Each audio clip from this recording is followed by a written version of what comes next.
Fala, Samurai, beleza? Vamos lá agora fazer mais um ajuste dentro do nosso programa, que é o ajuste de padronização de código. Legal? A gente vai estar instalando aqui 3 ferramentas, que é o SLint, o Preacher e o Editor Config, que são ferramentas essenciais, principalmente quando você for trabalhar em equipe. Porque daí você vai ter dentro do seu projeto uma unificação de padrão, tanto de sintaxe, tanto de código e quanto também de formatação de arquivos. Legal? Para poder fazer isso, a gente vai agora fazer uma série de ajustes aqui, instalações de ferramentas, configurações de arquivo, que é legal você entender o passo a passo e depois poder repetir aí no seu processo. Bacana? Então a primeira coisa que a gente vai fazer é instalar o SLint com yarn add ESLint como dependência de desenvolvimento. Bacana? Então a gente vai adicionar ele aqui. Ele vai ficar aqui dentro das dependências de desenvolvimento, como o ESLint. E agora a gente vai executar aqui o ESLint init. Yarn ESLint -init. E daí ele vai fazer aqui uma série de perguntas para a gente. Então a primeira coisa que ele vai perguntar é como que eu desejo utilizar para verificar a sintaxe, e problemas, para verificar sintaxe, problemas e enforçar, ou seja, deixar bem claro aí, fazer o ajuste automaticamente de estilos de código. A gente vai escolher essa terceira opção. Aqui ele está perguntando qual é a forma que a gente importa o nosso projeto. Lembrando que nós estávamos utilizando um formato CommonJS e agora a gente vai utilizar o formato JavaScript Models. Ok? Aqui ele pergunta qual framework que a gente vai utilizar. A gente não vai utilizar nenhum desses frameworks, ok? E ele está perguntando aqui se o nosso projeto usa o TypeScript. Não usa o TypeScript. Aqui ele está perguntando aonde que eu vou rodar esse projeto. E aqui você desmarca a opção de browser e marca a opção Node. Como é que você faz isso? Com a barra de espaço, ok? Ainda, ele vai perguntar qual Style Guide que a gente vai utilizar. E um Style Guide são regras de estilo de código que você tanto pode utilizar de algum estilo que esteja padronizado na internet, que seja um bom estilo, ou então os seus próprios estilos, tá bom? A gente vai utilizar um Style Guide ou um estilo de código ou guia de estilo popular, que é o do próprio Airbnb, uma empresa aí que ela é conhecida por ter a possibilidade de você fazer a locação de casas, espaços, quartos, enfim, no lugar de hotel, ok? Então aqui a gente vai escolher qual formato de arquivo de configuração para processar aqui o ESLint. A gente vai escolher o JavaScript e aqui ele vai perguntar se eu gostaria de rodar o npm, ok? Eu vou colocar aqui que sim e ele vai fazer então a instalação desses pacotes, aqui que precisam ser ajustados. Só tem um pequeno detalhe, beleza? Depois que ele realiza a instalação, que ele está utilizando atualmente o yarn, beleza? E ele criou aqui um package.lock.json. Bacana? O yarn ele vai dar alguns warnings comentando que você utilizou o npm, beleza? Então por isso é aconselhável você apagar o package.lock.json. A gente vai apagar aqui com delete, bacana? E simplesmente rodar o yarn.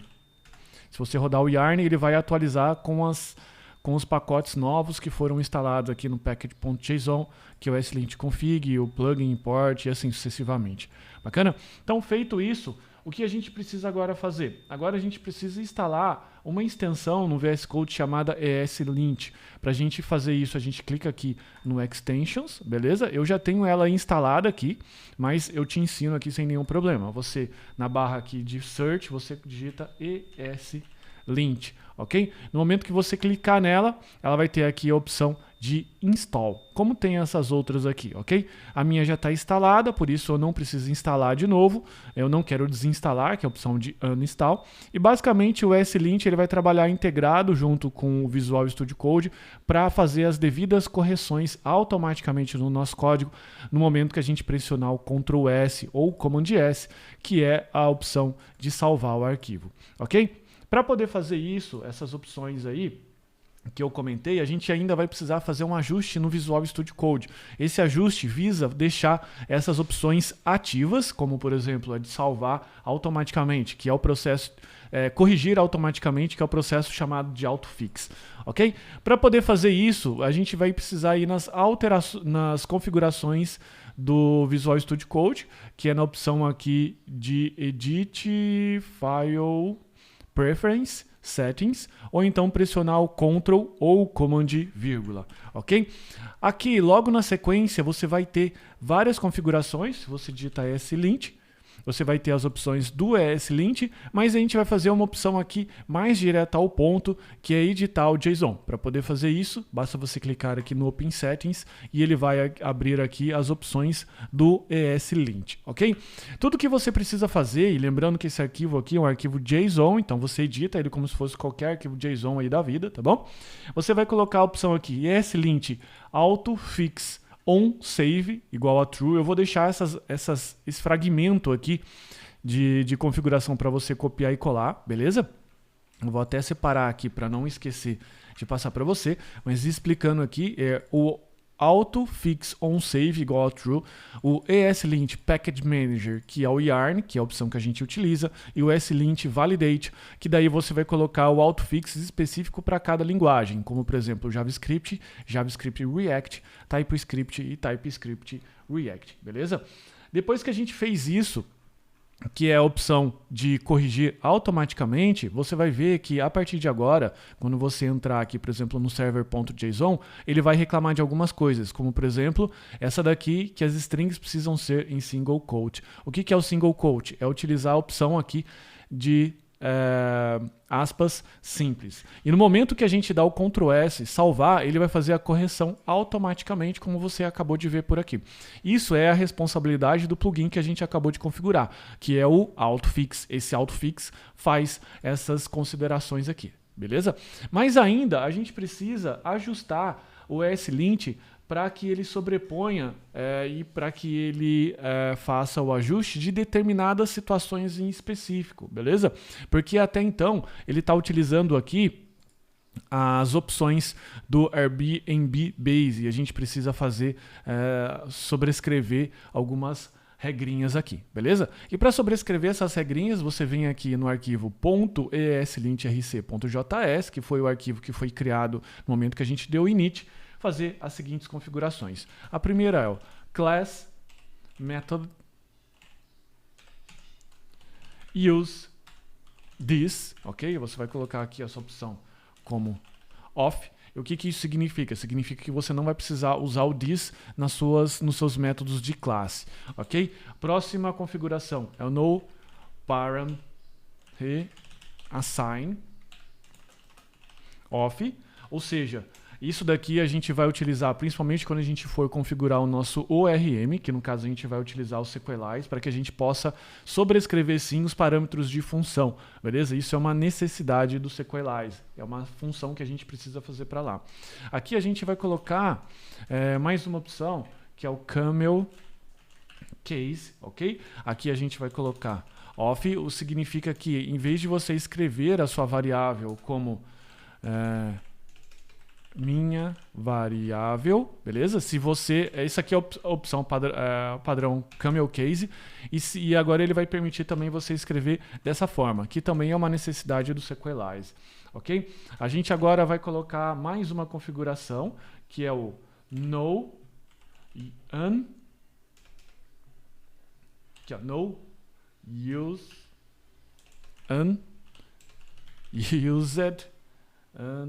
unused vars, beleza? Aqui a gente vai colocar a opção para que ele não dê erro quando a gente quando a gente não declarar uma variável, beleza?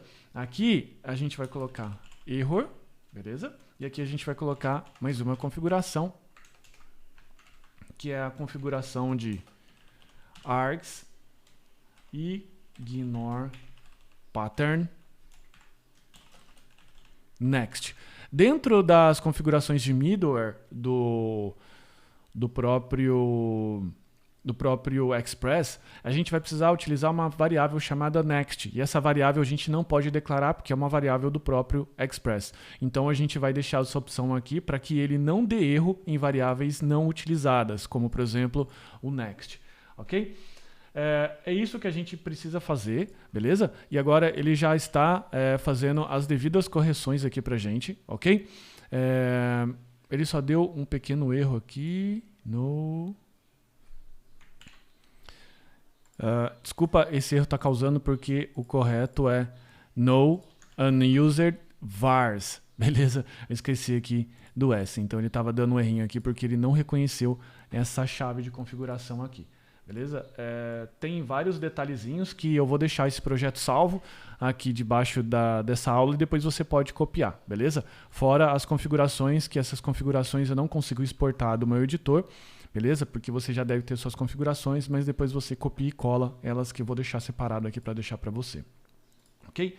Agora, o que a gente precisa fazer? O ESLint ele vai garantir a forma como você constrói o seu código, com boas práticas, a forma que você declara variáveis, a forma que você pode colocar os quotes aqui, né, as aspas, beleza? Só que ainda a gente precisa instalar mais uma ferramenta que é o Prettier.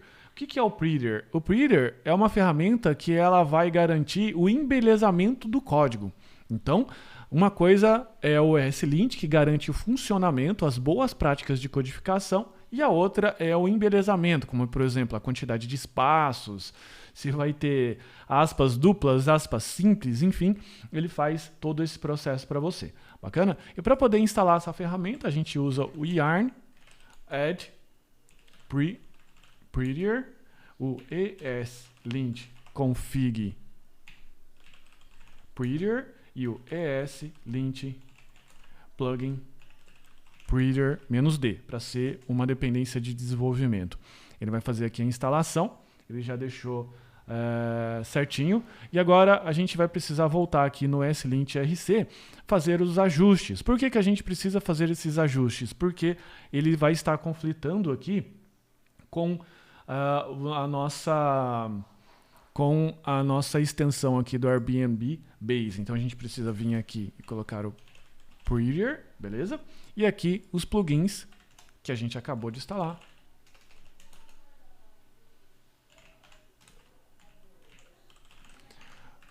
Prettier, beleza? Então é isso que a gente precisa fazer. Colocar a extensão Prettier aqui e o plugins Prettier. Aqui antes a gente tinha só Airbnb Base, que eram as extensões, agora a gente tem a extensão, que é a extensão de execução, que toda vez que o ESLint rodar, ele vai executar o Prettier também, verificando as boas práticas de código. Agora aqui nos rules, a gente vai precisar colocar ainda mais uma, que é o Prettier, beleza? E a gente vai colocar aqui como error. Por que como erro? Porque o Prettier vai ser tratado como erro dentro das nossas configurações. Bacana? Essas configurações que a gente precisa fazer, isso é um detalhe. É legal você deixar essas configurações aqui prontas para um próximo projeto. Então você deixa o seu projeto separado, depois você só precisa fazer uma vez como você está fazendo na aula, depois você pode reaproveitar, ok? Aqui ele já está pedindo para a gente poder ajustar. Por exemplo, você viu aqui que agora ele voltou aspas duplas com aspas simples e ele acabou conflitando aqui, porque hora ele pode usar o Airbnb Base ou hora ele pode usar o Prettier. E para isso, para fazer esse ajuste, a gente vai fazer um ajuste no arquivo chamado prettier.rc. Então a gente vai vir aqui new file.prettier.rc. Ok? Esse Prettier RC vai ser o arquivo de configuração do Prettier.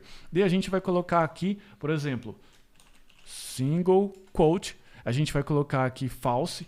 Eu, por exemplo, não gosto de aspas simples. Tem pessoas que gostam, outros que não gostam. Isso é uma preferência pessoal, literalmente pessoal, porque não muda nada.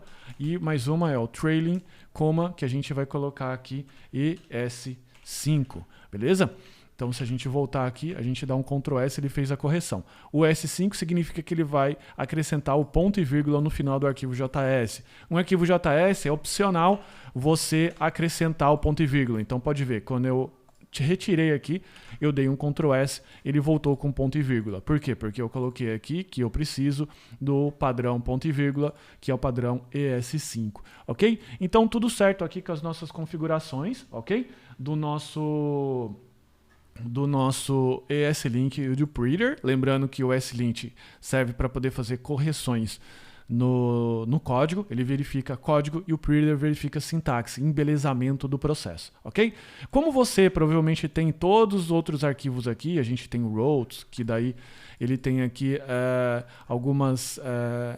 algum jeito de escrever, de repente você deixou sem o ponto e vírgula, enfim. Então, ao invés de você passar todas as vezes agora nos arquivos e dando Ctrl+C ou Command+C, o que a gente vai fazer? A gente vai rodar o processo do ESLint de fix para a pasta source inteira. Então, isso é legal porque quando você estiver instalando isso dentro de um projeto existente, para não precisar ficar entrando arquivo por arquivo, basta fazer o quê? Rodar isso daqui. Yarn, ESLint, _, fix, a pasta que você quer rodar, que é a pasta source, cuidado para ele não rodar na pasta node modules, ok? _, ext.js, ext de extensão. Então você vai rodar dentro da pasta source para todos os arquivos com extensão .js. Ele fez esse processo aqui, beleza? Aqui ele só encontrou alguns pequenos problemas, que foi o problema que a gente já detectou que ele iria lançar como erro. Então, voltando aqui, ele lança aqui como erro, beleza? Agora a gente vai fazer essa correção manual, porque nem tudo ele consegue fazer, tá bom? Esse aqui é o erro que ele está lançando, e ele está falando o seguinte, olha, que missing radix param, e agora a gente vai fazer esse ajuste, que é o show documentation for radix. Daí eu cliquei naquele link para poder verificar a documentação e ele comentou aqui que para corrigir esse problema aqui do radix, basta a gente incluir aqui o parâmetro ,10 no parse int, beleza? Então é isso que a gente vai fazer aqui como sugestão. Então nesse caso aqui eu vou colocar o 10, aqui eu vou colocar ,10, aqui eu vou colocar ,10, aqui eu vou colocar o ,10, beleza? Ele lança aqui também como problem, beleza? Aqui o untitled é o arquivo que eu separei, então ignore ele por enquanto. E aqui ele está falando que ele não espera o ESLint console, tá bom? Ele não espera, mas a gente sabe que funciona. Então a gente vem aqui no quick fix e show documentation for no console. Agora a gente tem a opção de arrumar da seguinte forma que a documentação está sugerindo, que ele comenta aqui que por padrão não é interessante a gente deixar permitido que utilize console dentro de ambientes de produção, beleza? Então ele sugere alguns tipos de correção aqui, ok? Então você pode corrigir, por exemplo, permitindo somente warning e erro, tá bom? E de repente desautorizando o uso do log e do debug, que são os outros tipos que a gente tem, tá bom? Então é meio que uma escolha pessoal. Então eu escolho deixar a opção dele ignorar aqui esse warning quando for warning e erro, tá bom? Então se a gente voltar aqui no ESLint, você vê que tem aqui essa opção, basta a gente acrescentar aqui a regra que ele sugere. Se a gente salvar aqui então o que ele vai fazer? Ele não vai dar erro de console quando for warning e quando for erro, porque ele está dando aqui o allow, beleza? Então a gente vai vir aqui, por exemplo, vai colocar o warning e você vai ver que ele vai passar, ok? Daí é uma escolha pessoal, de repente você fala assim, não, eu quero que venha, por exemplo, o .log, o log eu deixo passar. Então, de repente, você pode colocar aqui o .log e ele vai deixar passar para você, tá bom? De novo, é uma escolha de projeto, uma escolha de equipe, uma escolha pessoal, ok? Então, aqui os problemas do projeto todos foram resolvidos, com exceção desse arquivo aqui, que na verdade ele está aqui só para passar para você depois. Então, todas as exceções foram resolvidas. Ok? Agora, o próximo passo que a gente vai fazer ainda é a opção de instalar dentro do VS Code um arquivo chamado editor config, beleza? Para que serve o editor config? O editor config ele serve para situações em que você trabalha numa equipe, que essa equipe tem múltiplos editores de texto dentro do projeto. Por exemplo, o coleguinha A utiliza o VS Code, o coleguinha B utiliza o Sublime, o coleguinha C utiliza o Vim e assim sucessivamente. Com isso, cada editor pode ter uma configuração diferente para determinados tipos de arquivo. Tem editores de texto que eles vão, por exemplo, substituir o tab por 2 espaços, o outro vai considerar o tab. Então, assim, por padrão, o que eu faço também? Eu sempre incremento aqui o meu projeto, instalando aqui uma extensão chamada Editor Config, que você vem aqui no Extensions, e você vem aqui, deixa eu só expandir, Editor Config, beleza? Que é esse ratinho aqui. Então, você vem aqui no Editor Config e faz a instalação. Depois que você fizer a instalação, você clica aqui com o botão direito e você dá um Generate Editor Config, beleza? Com isso, o Editor Config já vai inicializar por padrão com 2 espaços de indentação, ok? E ele vai inicializar também o char7 para o TF8 e vai indentar com espaço, porque indentar com espaço é super cool, super legal, tá bom? Indentar com o tab é coisa... Beleza? Então, agora as últimas coisas que você precisa fazer também é deixar aqui como true, porque assim ele vai deixar um espaço e vai inserir no final do arquivo. Vai cortar espaços desnecessários, beleza? No final da linha e vai inserir uma linha final vazia no final do arquivo, tá bom? Então, são essas configurações que você precisa fazer no seu projeto, no seu Visual Studio Code, para que ele fique tinindo, fique bem legal aí, fique pronto para você trabalhar no projeto maior, beleza? Então é isso, não esqueça que esse projeto aqui eu acabei de exportar para a aula abaixo e também essa configuração, aliás, esse fragmento de configuração que basta você copiar, você vem aqui, clica aqui no JSON, beleza? Você simplesmente cola dentro dessa chave aqui, beleza? Essa é a chave que ela é do arquivo de configuração inteiro, você cola aqui e ele vai ficar direitinho. Só não esqueça de colocar a vírgula no final da última configuração, senão ele vai dar problema, tá bom? Então é isso que eu tinha aqui para passar para você e espero que você esteja gostando. Não esqueça de dar nota, aliás, aqui também, tá bom? É isso, muito obrigado, tchau, tchau.